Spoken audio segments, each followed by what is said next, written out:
Salam sejahtera pemirsa budiman, selalu bahagia jumpa kembali saudara di Dimensi Iman Kristiani. Acara yang melalui pelayanan media Antioquia Pama, kami rancang, kami kemas, kami siapkan khusus bagi saudara, guna gali pertanyaan, cari jawaban dan bangun pemahaman perihal berbagai fenomena dalam keseharian kehidupan kekristenan kita. Saudara, berbagai tema, berbagai topik sudah kami hantar bagi saudara, dan kali ini tema yang akan kami angkat adalah cara baptisan layakkah kita ributkan. Dan untuk itu sudah hadir bersama kita saudara kedua narasumber kita, Hendy dan Saud. Shalom Hendy. Shalom Anis. Shalom Saud. Shalom Mbak Anis. Dan saudara tentu saja hadir bersama kita untuk bantu kita kejar setiap pertanyaan, bantu kita gali semua jawaban, pendeta kita, Pendeta Bigman Sirait. Shalom Pak Bigman. Shalom Anis. Saudara, entah berapa kali gereja seharusnya belajar dari kesalahan yang dikerjakan. Kekisruan di jemaat Korintus tentang ketokohan atau siapa yang menjadi pemimpin atau kelompok mereka telah dikritik oleh Paulus. Dengan berkata, kenapa kalian bilang aku pengikut Kefas, pengikut Paulus, pengikut Kristus, pengikut Apolos? Adakah Kristus terpecah-pecah? Itu menarik saudara. Kedewasaan gereja digugat dan kemudian Paulus berkata kalian masih duniawi karena kalian ribut satu dengan lain untuk hal yang tidak prinsip. Sayangnya 2000 tahun kemudian sudah berlalu, gereja masih terjebak di tempat yang sama. Kali ini kita akan membicarakan soal baptisan tanpa berusaha membenarkan satu dari yang lainnya, tapi faktanya. Dan biarlah masing-masing boleh melakukannya dalam tanggung jawab yang penuh, tanpa harus meributkannya. Kenapa? Itu menjadi diskusi kita. Namun sebelum lanjut kita akan berdoa dulu. Saya minta Pak Saud untuk pimpin kita dalam doa. Kami berterima kasih Tuhan untuk anugerah-Mu, jika kami dapat menikmati berkat-berkat-Mu. Khusus pada saat ini Tuhan, ajar kami untuk menikmati Tuhan sendiri, yaitu ajaran-Mu, yaitu tema tentang baptisan. Berikan kami pencerahan, khususnya hamba-Mu Bapak Pendeta Bigman Sirait, agar pemahaman tentang baptisan ini dapat kami tahu dengan benar. Di dalam nama Tuhan Yesus, kami mau perbincangkan tentang baptisan ini. Amin. Amin. Saudaraku yang kekasih, dalam kitab Injil Matius pasal 28 ayat 19-20 dikatakan begini oleh Tuhan Yesus kepada murid-muridnya.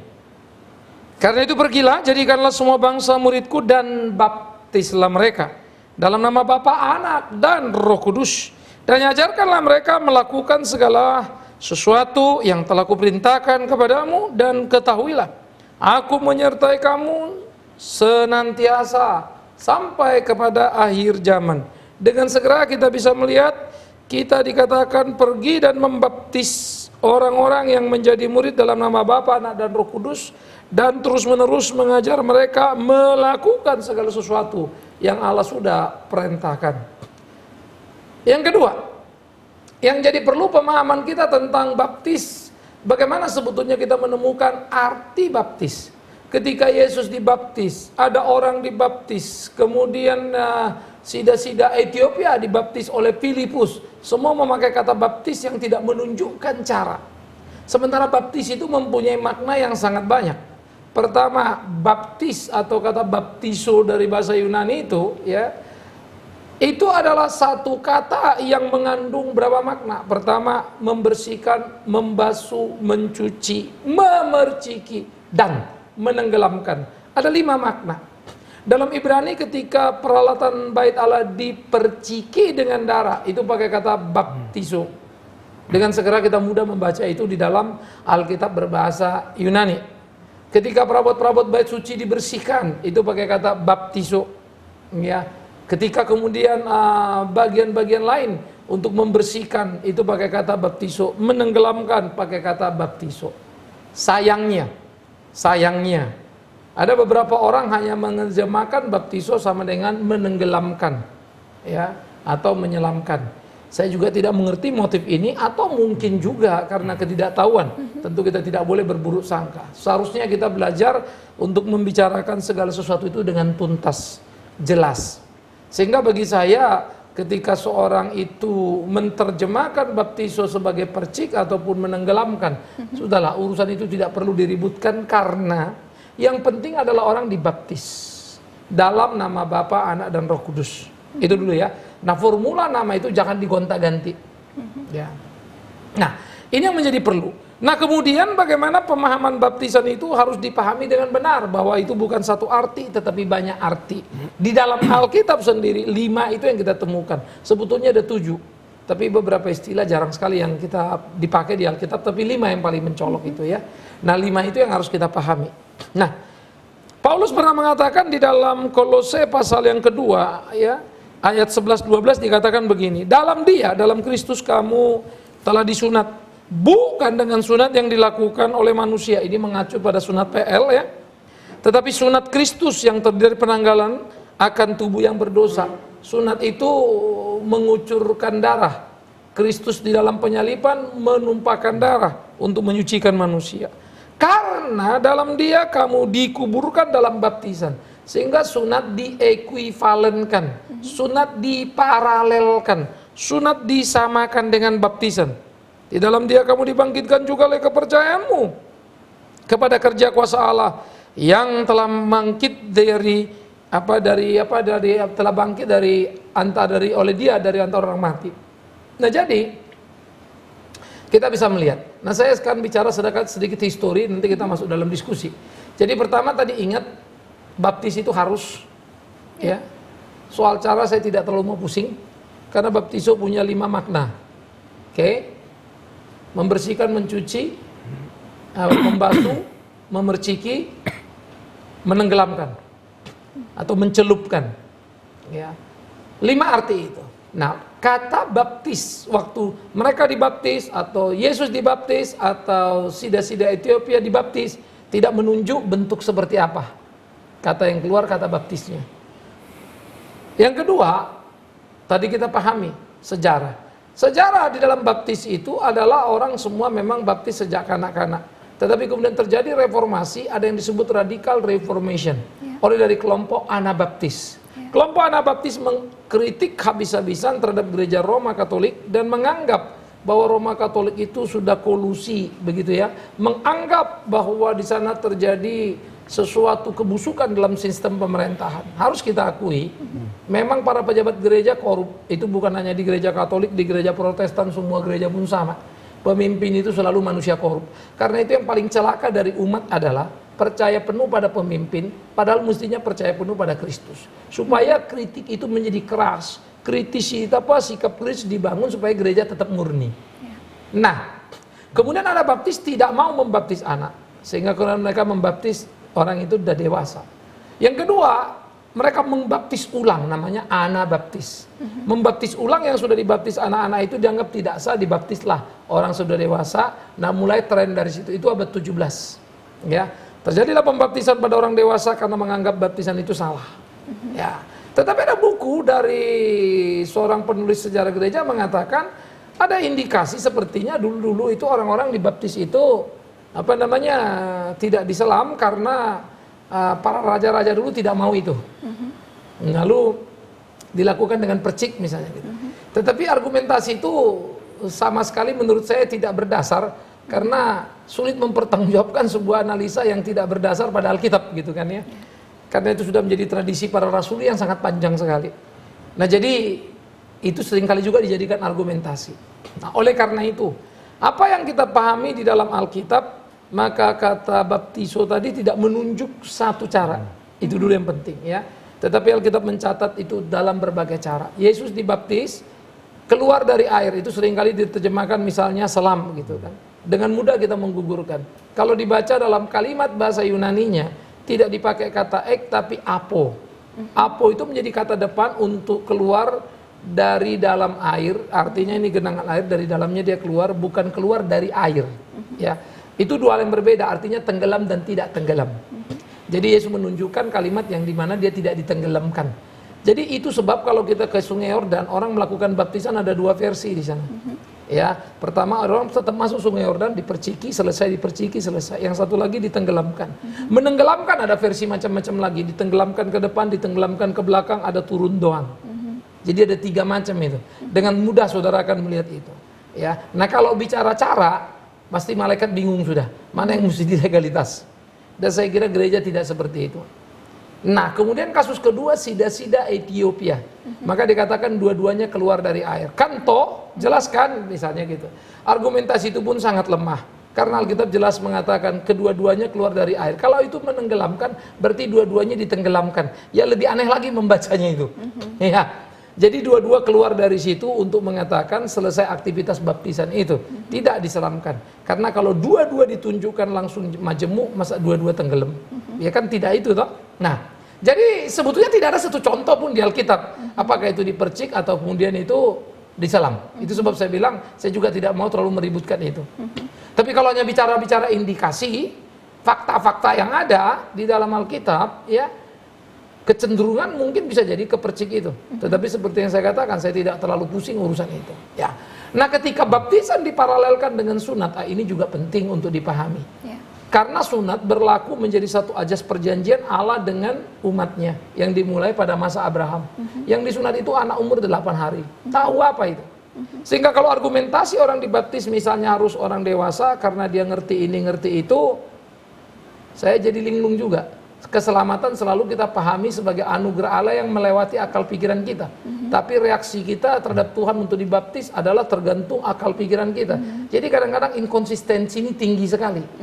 Ya, yang kedua, berarti kita juga menyangkali inisiatif Allah berjanji kepada manusia. Termasuk pada anak-anak keturunan Abraham umur 8 hari. Tahu apa itu anak-anak umur 8 hari? Nggak salah itu Tuhan itu janji. Tetapi pada waktu itu bukan hanya umur 8 hari. Ada yang 18 tahun, 80 tahun, pokoknya semua disunat. Begitulah gereja mula-mula ketika petobat-petobat baru bertobat dewasa, boleh dibaptis dewasa. Jadi ada baptis anak ada dewasa ada, itu di Alkitab. Jadi artinya sunat juga anak ada, dewasa ada, tapi kemudian anak-anak. Yang jadi penting kan kalau itu sampai boleh atau boleh ada kan nggak mutlak, itu aja tuh sederhana kan. Nah, kalau kemudian dimutlakan itu problem. Saya pikir begitu Anis, nanti kita diskus dari dua kawan-kawan kita yang mungkin juga punya pengalaman-pengalaman. Silakan. Iya. Hendy dan Saud ada kesempatan buat kita untuk bertanya pada Pak Bigman, tapi sebelum saya berikan waktu buat Hendy dan buat Saud untuk bertanya pada Pak Bigman, Hendy, Kristen terpolarisasi dalam banyak hal, dan beberapa aspek dari pembaptisan pun jadi alasan atau jadi penyebab dari terpolarisasinya Kristen. Kita mulai dari yang paling relatif mudah dulu barangkali, Hendy. Usia seseorang dibaptis. Kalau Hendy berkenan buat kita pengalaman Hendy dibaptis dan kaitannya dengan pandangan yang berbeda di antara kita mengenai kapan atau apa yang Alkitab katakan mengenai usia pembaptisan seseorang. Melanjutkan apa yang Pak Bigman sudah bagi buat kita. Silahkan Hendy. Mungkin menjadi kesaksian saya juga. Silahkan. Karena saya alami. Terus saya waktu itu juga dibaptis di satu gereja. Pertama baptis percik gitu. Tetapi lambat laun saya ikut bergereja, lambat laun juga ironis dari hamba Tuhannya sendiri.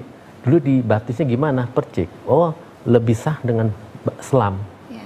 Ya, karena saya juga menganggap bahwa hamba Tuhan itu mengetahui kebenaran, sehingga saya ikuti.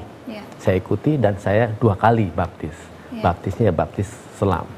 Dan dibenamkan dalam air. Karena pemahamannya mereka secara awam, saya melihat dari sisi orang-orang yang melihat bahwa kalau dibaptis dengan selam, itu seolah-olah kayak dibilas lah kalau umpamanya. Itu secara psikologis dampaknya adalah kalau dia dibenamkan secara keseluruhan, dia betul-betul lahir baru istilahnya. Nah itulah yang fenomena-fenomena terjadi sehingga orang memahami bahwa dengan baptis selam itu lebih sah daripada yang dipercik gitu. Nah ironisnya setelah sudah diselam, apakah spiritualnya berubah? Apakah ini hanya sekedar fenomena ritualnya saja? Itu yang menjadi pertanyaan. Dan saya pun nggak bisa menjawab hal itu. Karena itu selalu menjadi hal-hal yang kadang-kadang membuat kita pusing sekali. Kelihatannya bukan sesuatu yang prinsip. Tentunya ini dengan sesi ini Pak Bigman bisa memberikan penjelasan mengenai kejelasan itu tadi. Itu yang dari sisi saya yang saya lihat. Saud, saya akan segera kembali ke Saud dengan pertanyaan lanjutan, tapi supaya yang barusan diangkat oleh Hendy bisa titik dulu, kita kembali dulu ke Pak Bigman. Pak Bigman, tadi saya jadi sedikit gelisah ketika Pak Bigman gunakan kata-kata apa perlu kita pusingkan cara pembaptisan, percikah, selamkah. Kegelisahan saya adalah sudah ada begitu banyak kreativitas dalam kekristenan gitu ya untuk menginvent sesuatu yang baru, dan bukannya tidak mungkin kemudian dengan motivasi apapun, bukan kapasitas saya barangkali untuk menghakimi itu, muncul lagi kreativitas tata cara baru lagi, bukan percik, bukan selam, dan kemudian lainnya lagi.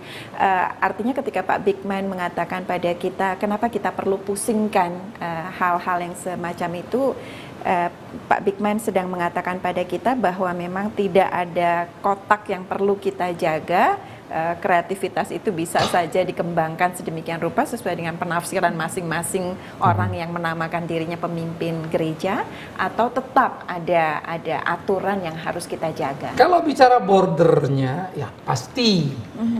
Tetapi kalau kita bicara konteks dua sekarang misalnya, sekarang kan ada baptis selam sama baptis percik. Kalau orang sudah dibaptis selam, dia pindah ke gereja di percik, jangan lagi dibaptis percik. Kalau seorang sudah dibaptis percik, lalu dia pindah ke sebuah gereja, jangan lagi diselam. Kecuali mereka menganggap Yesus itu beda-beda di mana-mana. Kalau itu pahamnya saya nggak tahu lagi. Maka saya pikir tiap orang yang melakukan harus bertanggung jawab. Siapa yang melakukan itu dalam ketidaktahuannya di waktu dulu, stoplah, jangan diteruskan. Ya, jadi gali dulu lah Alkitab itu, belajar dulu lah.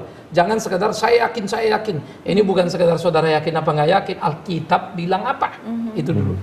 Aspek yang kedua yang menjadi penting di dalam diskusi ini, memang betul sekarang ada baptis Naaman misalnya, baptisan pentahiran, orang dicelup 7 kali bolak-balik. Saya akan bilang itu aneh bin ajaib. Apakah baptisan Yesus Kristus itu sudah kurang sampai perlu pentahiran? Ini kan kita jadi lari ke ritual yang ngawur-ngawur. Orang Israel pun tidak mengenal baptis Naaman, karena baptis Naaman itu diperlakukan kepada Naaman dalam penyembuhan kustanya. Ada satu orang bilang sama saya, Pak, saya sudah dibaptis Naaman. Apa itu? Saya bilang pentahiran. Saya guyon saja. Emang lu kusta? Sampai perlu itu?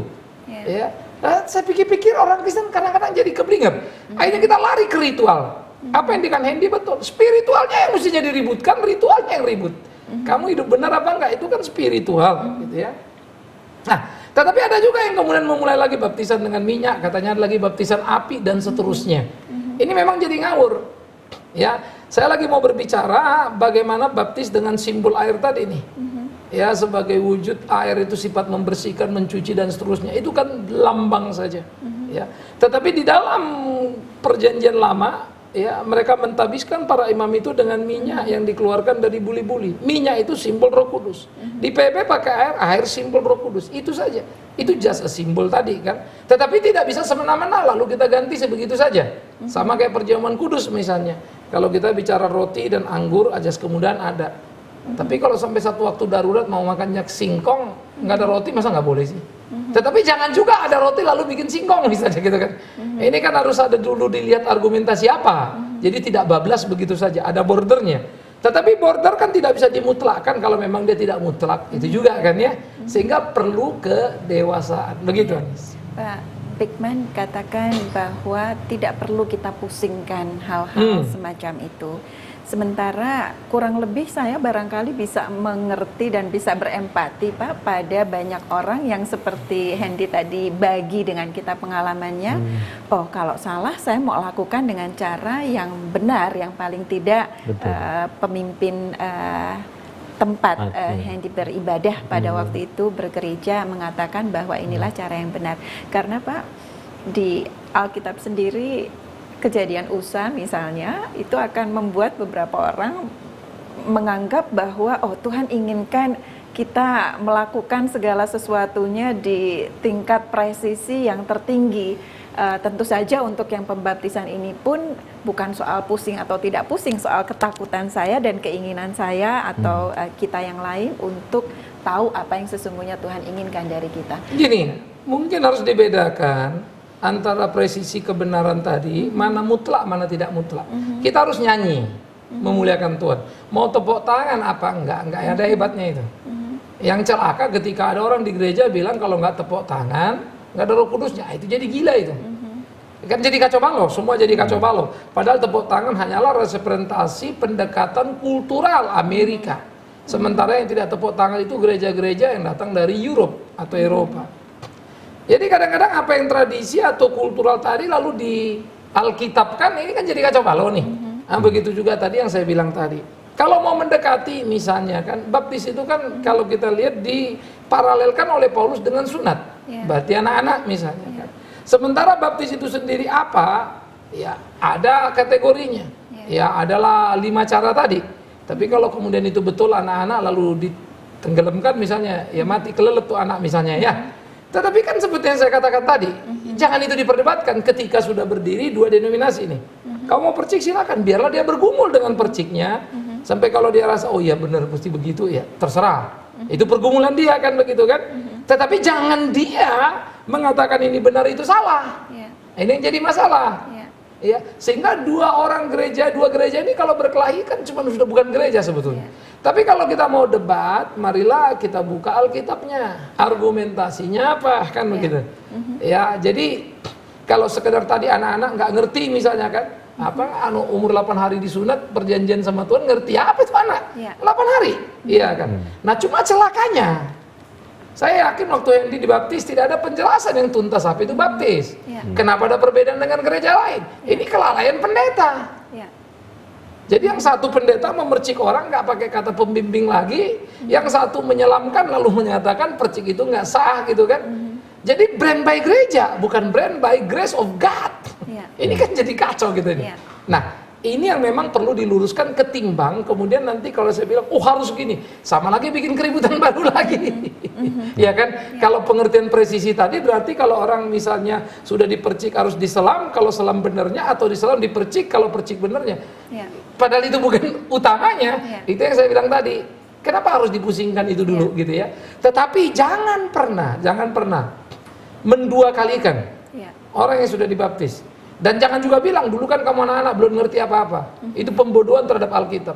Orang disunat 8 hari juga tidak ngerti apa-apa. Tapi itu janji Tuhan. Siapa yang sunat darah tertumpah janji? Darah itu mendambangkan darah Kristus. Maka sunat Kristus baptis dalam nama Bapa, Anak, dan Roh Kudus. Nah, usia berapa? Itu yang kita pahami kanak-kanak. Dan kita tidak melakukan lagi misalnya baptisan 8 hari. Mau presisi? Idealnya mesti 8 hari dong, gitu kan? Nah, tetapi kemudian ya anak-anak itu dimungkinkan lah, ada yang 2 bulan, ada yang 3 bulan, ada yang 4 bulan gitu kan, ada yang 6 bulan, ada yang 8 bulan. Nah, orang suka bilang, itu kan anak-anak, bapaknya yang bawa, emaknya yang tahu, anaknya tahu apa? Emangnya waktu si Abraham menyunat umur 8 hari itu anak tahu apa? Itu perdebatan konyol yang inkonsisten dengan anugerah. Bukan kau pilih aku pilih kau, kata Tuhan kan? Bukan kau yang berinisiatif, aku berinisiatif. Sehebat apa kau bisa mengerti aku? Rancanganmu dan rancanganku beda bumi langit. Konsisten dong, gitu kan? Nah, ini sisinya. Jadi ini yang saya maksud tadi, tidak perlu diperdebatkan terlalu dalam, tapi perlu diketahui kebenarannya. Gitu. Saud, kita tinggalkan soal percik dan selam dengan kata-kata penutup perihal itu dari Pak Bigman barusan. Saya ingin kita beralih ke hal yang lebih substansial, hal yang lebih prinsip, bagaimana kita memaknai pembaptisan itu sendiri. Dan faktanya, untuk itu pun Kristen terpecah. Ada pemaknaan yang berbeda antara satu denominasi dengan denominasi yang lainnya.